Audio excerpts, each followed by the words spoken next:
So, lesson 4.5 is linear approximation. If I look at what's on here with you. In Unit 2, we briefly looked at the idea of local linearity. When zooming in on a function, we discovered as we zoom in on a function, the straight line that appears at a given point has a slope equal to the derivative, and the equation for the tangent line at the given point was defined as follows.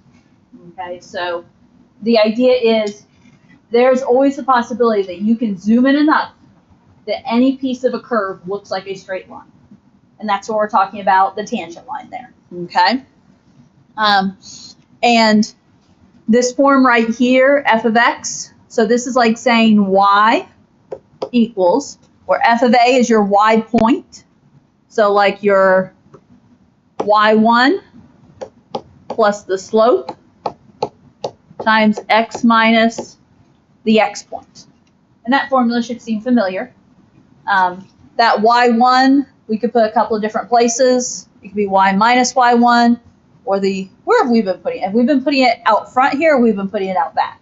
We've been putting it out back, haven't we? Mm-hmm. So that y1 has a lot of different places it could go. Okay? Now, we're going to expand our investigation here. So the tangent line approximation. Suppose f is a differentiable function at a point x equals a. Then for values of x near a, the tangent line approximation to f of x is, and this is what I just wrote up above, so I'm not going to rewrite it, but f of x is approximately equal to f of a plus f prime of a times x minus a. Okay, that is your approximation of the tangent line. We define the expression as the local linearization of f near x equals a. So what is that, that zoomed in piece there? If you consider that point A is fixed, then that means f of a and f prime of a are constants as well. Now, this is where they'll start throwing in, so f of x is approximately equal to L of x. They use L of x to stand for, I believe it's linear approximation.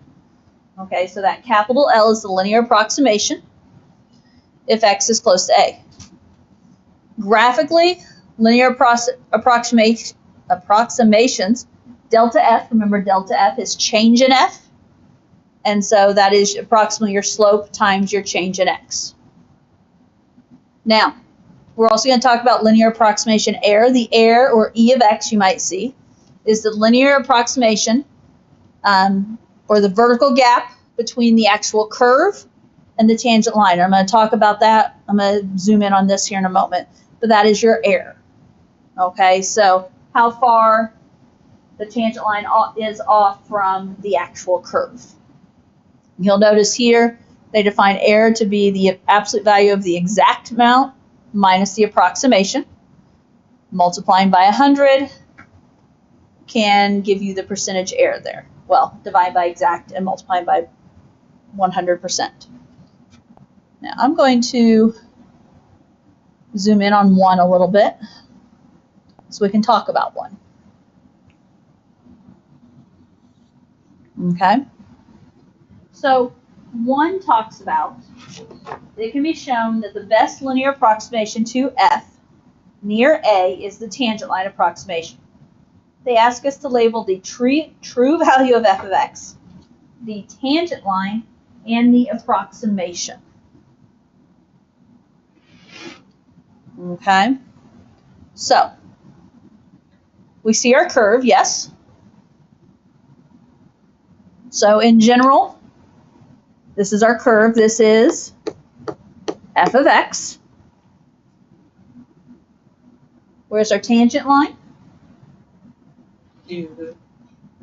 Well, no, that E of x is something else. The tangent line is this straight line here, yes.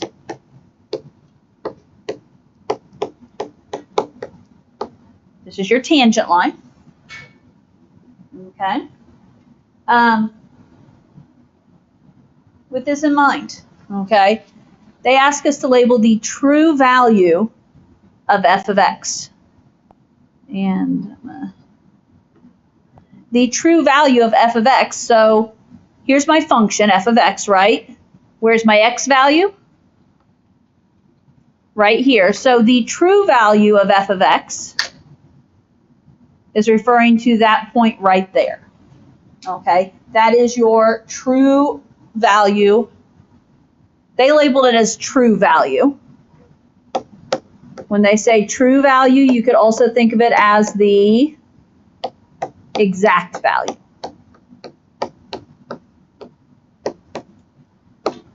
Okay? And that is that point right there on the F curve when X is labeled. Tangent line we already talked about. And then they asked us for the approximation. So if we're trying to find the approximation of f of x, but using our tangent line, then what we're looking at is this value right here is your linear approximation. It's based on the tangent line written for point A, and thus it's the linear approximation because it's on the line there. And it's your linear approximation of f of x. Okay? Or I should say linear approximation value. With that in mind, the closer we are to the original point, the better that linear approximation is going to be. The farther away we get from that original point, the farther off that linear approximation value is going to be. Okay? Now, they didn't ask me to label it, but E of x is on here because what is that E of x showing, going along with? Error. And where is the error? Your error is your exact and approximate. Between your exact and your approximate. So that is your error. Okay? It's that exact minus approximate there. Now, one thing, I feel like maybe we've talked about this a little bit already, but I'm going to talk about it again here. This linear approximation value, would it be considered an underestimate or an overestimate? Underestimate. And why is it an underestimate? It's under the true value. Because it's under. Now, here's the key that I need you to connect. F of x is currently concave up, and where's my tangent line? My tangent line is on the outside of it, it's below it, yes? So when you have a graph that is concave up, your tangent line is usually going to provide underestimates because your tangent line should be below. So I am going to make a point that this is a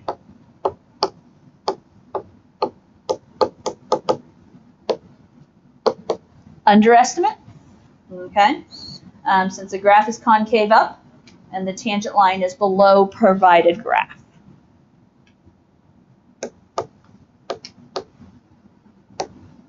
Which really, just the graph being concave up is the key there.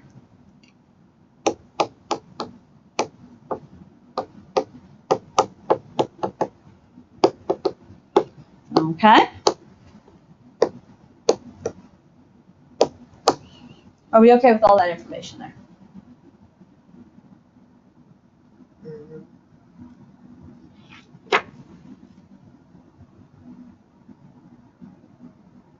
Okay, so I'm ready to look at the next page if you guys are.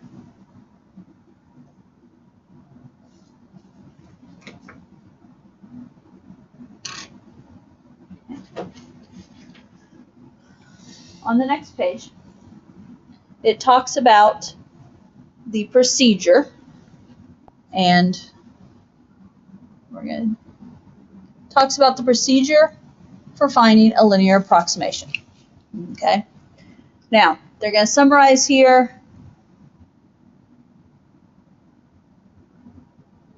And we're going to look at how we can do this. Notice what it says, when you need to write a linear approximation for f of x centered at a given value, say x equals c, you need to approximate f of x at a value that is in the neighborhood of c. Let's call this new value a, and then proceed as follows. So, in terms of directions, first of all, we're going to have to write a point slope equation for the tangent line at the provided point. Okay? We'll isolate y, if we haven't already done that, and rename this as L of x, because this is going to represent our linear approximation. Substitute your value for x of a into the equation, and be sure to write the notation correctly. So you'll notice what they do here is that L of x is your linear approximation, and so it's f of x is approximately equal to L of x. So your function value is approximately equal to your linearization value. If you need to explain whether or not the linear approximation is an overestimate or an underestimate, consider the behavior of the function in your local neighborhood. And this is what I just talked about. If it's concave up, the tangent line is going to be below and going to be an underestimate. If it's concave down, your tangent line is going to be above and it's going to be an overestimate. Okay? And then it talks about when finding error or accuracy of an approximation, use your calculator. Absolute value of the difference between the exact amount and your new approximation. Your error is usually stated as being less than 10 to a negative exponent. So think scientific notation. Okay? It kind of reminds me of that. Where p is the number of zeros in your result. For example, we could say that the error is less than 10 to the negative third. And then if we need to find a percentage of error, there's our formula there. Okay, let's try example 2.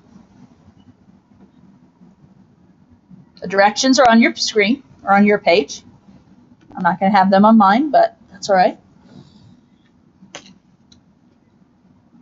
Note the function f is twice differentiable, where f of 3 equals negative 2, f prime of 3 equals 5, and f double prime of 3 equals 1.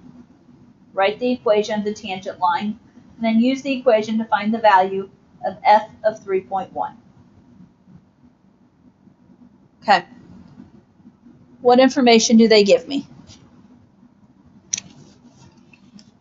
F of 3 equals negative 2. What is that? Y value. Y value that goes along with an x value. Okay. So when they say f of 3 equals negative 2, that is the point 3 negative 2. What else did they give me? Derivative. And what is that derivative in terms of this problem? That is your slope, yes? So they're telling us there that the slope when x is 3 is going to be 5. So we know we have the point 3 negative 2. The slope at that point is 5. And Acceleration is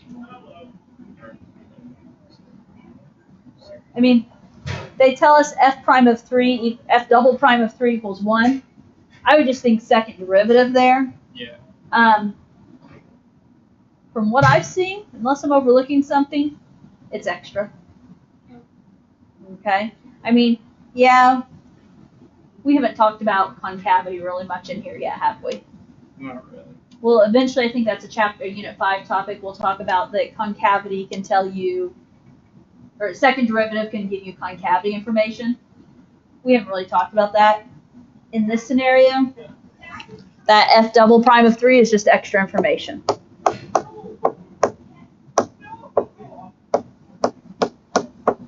I don't see any way that it helps us.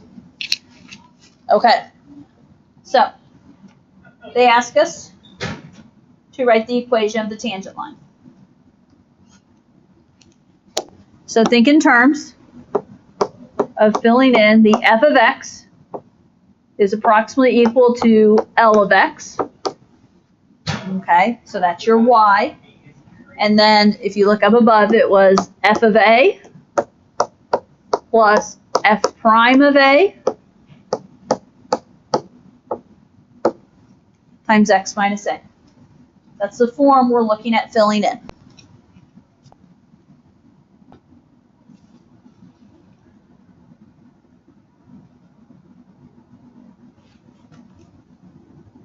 here's my help.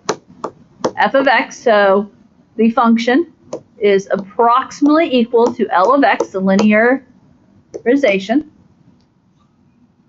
What about f of a plus f prime of a times x minus a?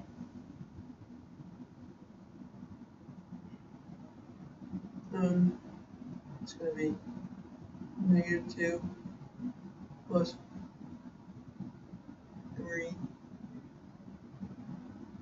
times x minus 3. Or times 5. Okay. Yep. I would say there was one mistake in there. -2 plus 5 times x minus 3. Yeah. Now that -2, do you have to have it there? We could have the -2 here, or what else could we do? Could we put it out back? Does it matter? It doesn't matter. Okay? It doesn't matter. I tend to write this as 5 times x minus 3, and then put the -2 out back.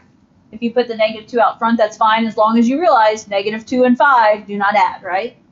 Because the 5 is attached to the parentheses. Okay, so right there, that is your equation of the tangent line. They ask you for the equation of the tangent line.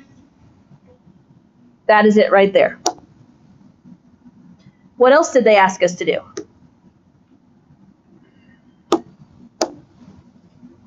Find the value of f of 3.1.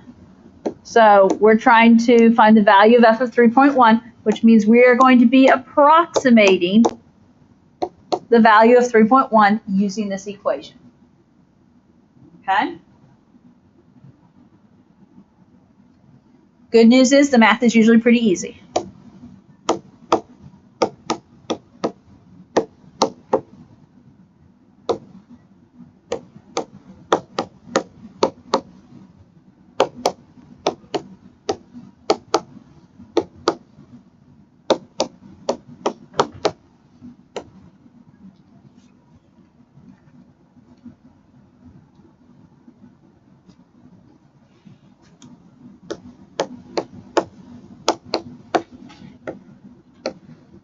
So f of 3.1 is approximately -1.5. Yep. Okay.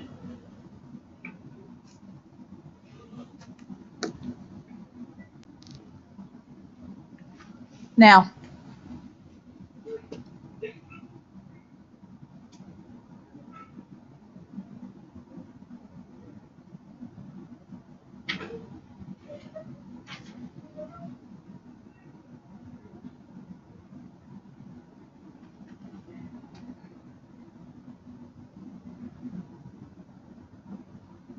sorry, I'm trying to understand my graph here. It's not making sense all of a sudden.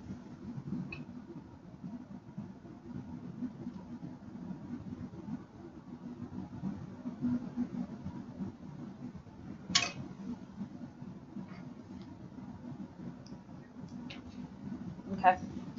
I don't even know if I want to try and draw that graph because I think I would.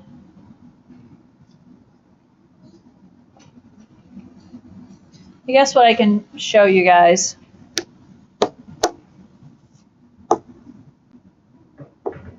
Okay. We had the point 3, -2 that was on this graph, yes? So it's something down here. Now, the idea, we know the slope of the tangent line at that point is 5. So what I do know, for the slope of that tangent line being 5, what I know is that this graph has to, and I have it looking something like that. Whoops. Without the little random thing at the end. Okay, so if there is your function, your tangent line is doing something like that. Okay, right here was f of 3 equals -2. We were just asked to find the value at 3.1, yes? So 3.1 is going to be just a smidge past it. And I'm making that a bigger smidge than what it really is, just so you can see it. But what did we come up with there? We came up with f of 3.1 is approximately negative 1.5. Now, if it's actually on the graph, it's not going to be quite negative 1.5. But that's the idea, because this is my tangent line here, so my f prime line. That's the idea of what this local linearization does. Okay? It's a tired day, isn't it, gentlemen? Okay, so the paragraph here talks about linear approximations will do a great job of estimating values for f of x, provided you stay in the small neighborhood. If this tangent line is based on the point x equals 3, we don't want to use this for, say, x equals 5. We want to use it for just those values that are very, very close to 3.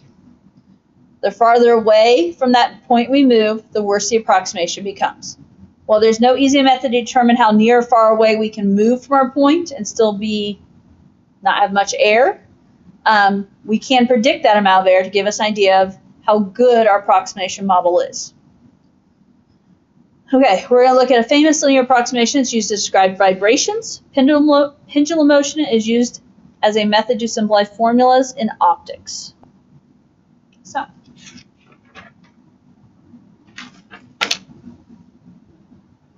we're going to talk trig.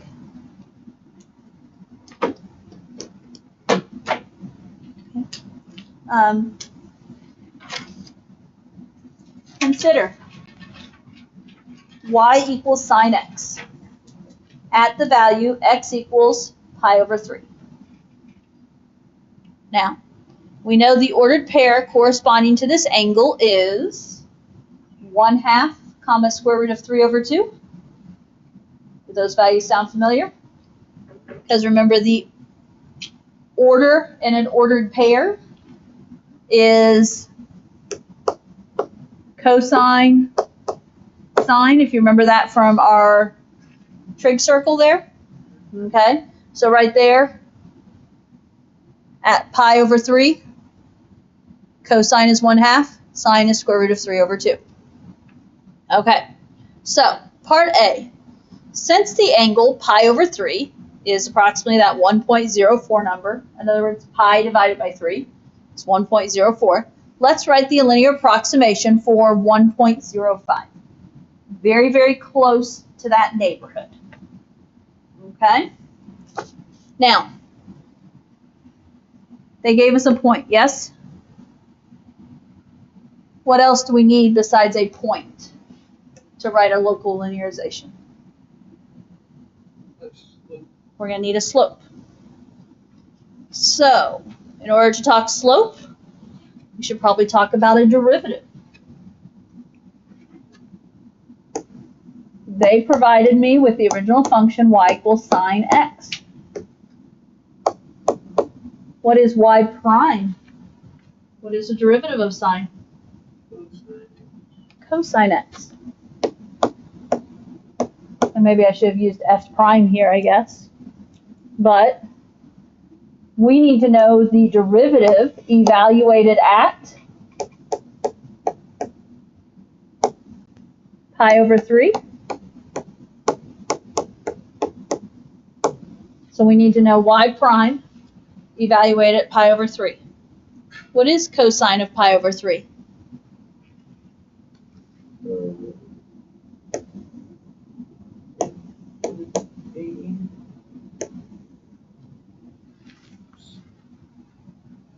Don't think too hard. It's on the paper in front of you.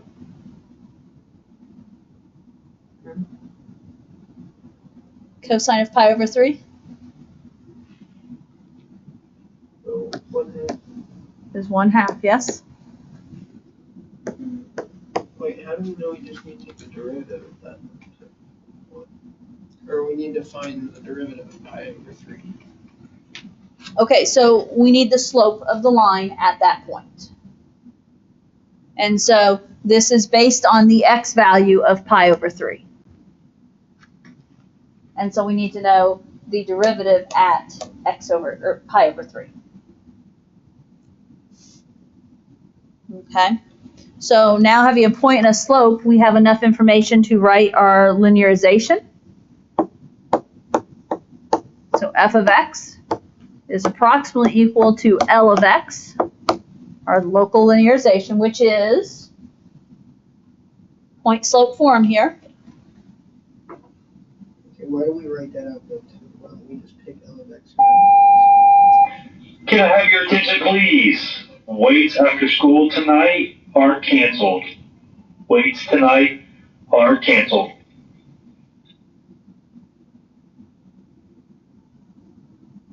And so that is what that is that is our notation showing that f of x, this is not a precise f of x, this is an approximation for f of x, and it's the local linearization. So yes, it seems repetitive and annoying, but it is the notation that denotes that.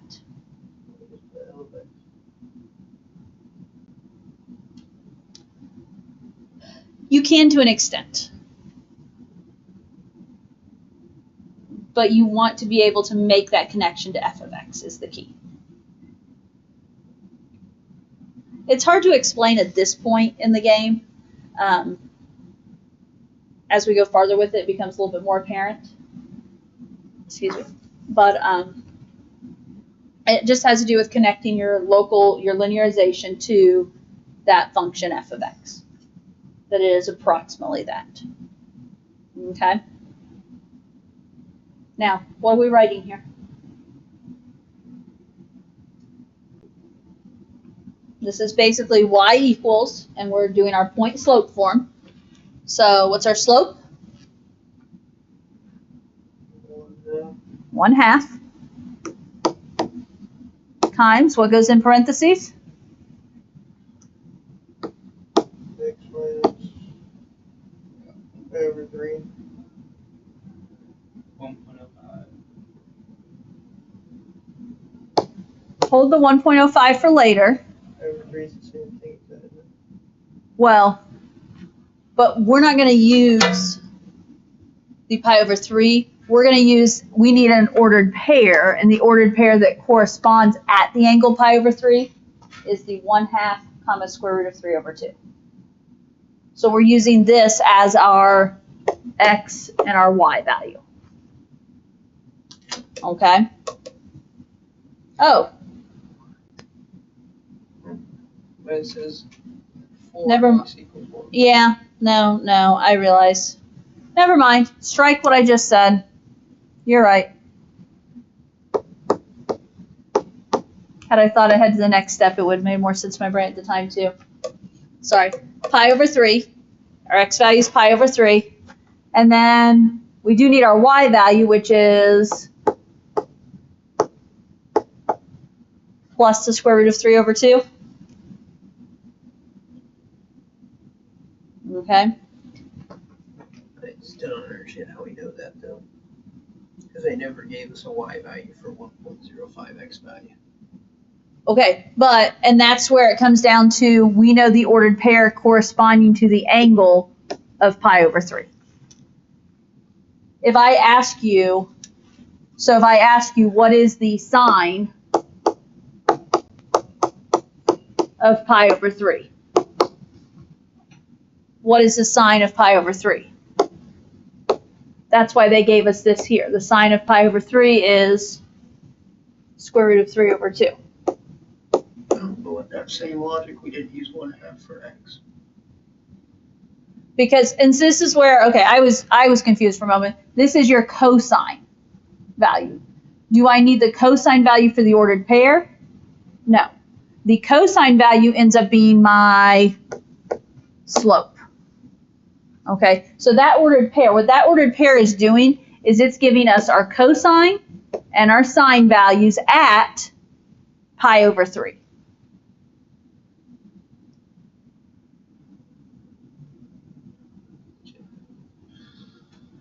I haven't convinced them fully yet. No, because you mixed x and y values, so it doesn't make any sense. Your x and y values are from 2 different pairs. You have pi over 3 and square root of 3 over 2. Okay, so officially, pi over 3, square root of 3 over 2 are the values that would go together when we're talking about sine. If we were talking about cosine, it would be pi over 3 and the 1/2. They gave us this. Really, we could have done this problem with them without them ever giving this ordered pair here, just based on the fact that we're supposed to know that stuff. And maybe that's what we should have done. Okay, in other words, they gave us x as pi over 3. And so right here, then sine of pi over 3 is the square root of 3 over 2. So that is the xy ordered pair we're using.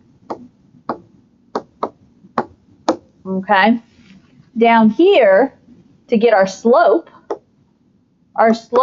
turned into being the cosine of pi over 3, and the cosine of pi over 3 is 1/2. Now, in all honesty, they gave this ordered pair to us to help us get that information right there. Now, did I get briefly confused? Yes. Is it confusing because they gave it an ordered pair? Yes. But that's not the xy ordered pair that we're going to use here. I don't know if I've saved myself any or not there, but okay. So what we have right here is our linear approximation. What did they ask us to find the linear approximation for? The 1.05. So we're going to find f of 1.05, which is approximately equal to the linear approximation at 1.05. And at that point, you're plugging in, okay? 1/2 times 1.05 minus pi over 3 plus the square root of 3 over 2.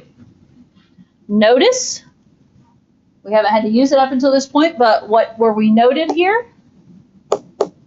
This is a calculator problem. Okay, so in order to finish this off, yes, you would be putting it into the calculator.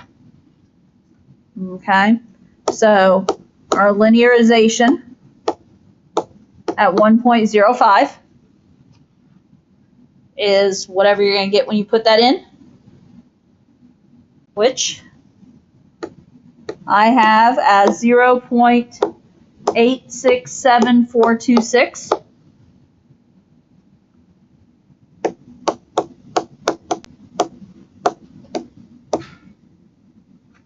Okay, that's my approximation there.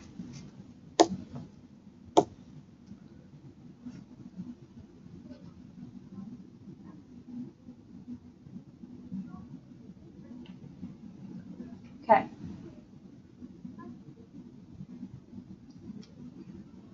Part B, it asks us to find the error of the approximation.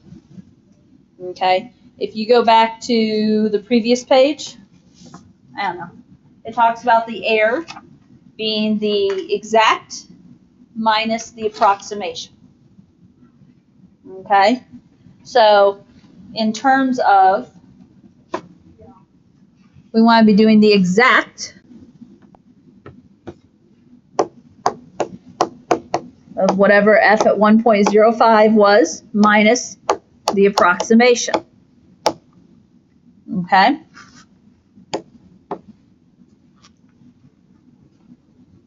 It's going to involve a calculator. Don't get around it.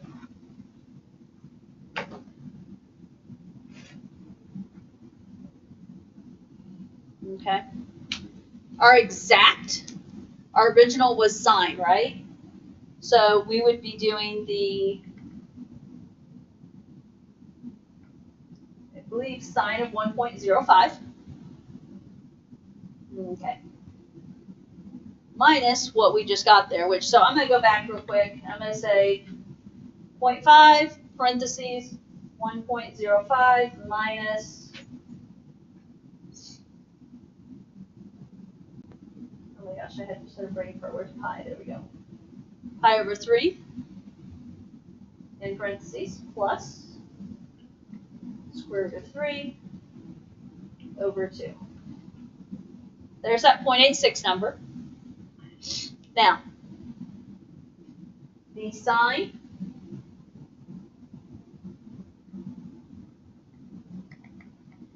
of pi over 3 is that right there. And again, in order to do the approximation, you are subtracting the two. So the exact minus the approximation. And it does say absolute value. You wrote down 1.05, but used pi over 3. That's the problem. I'm like, why? Okay. I knew something was not right. Okay.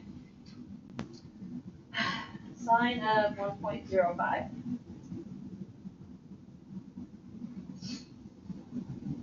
Try this again.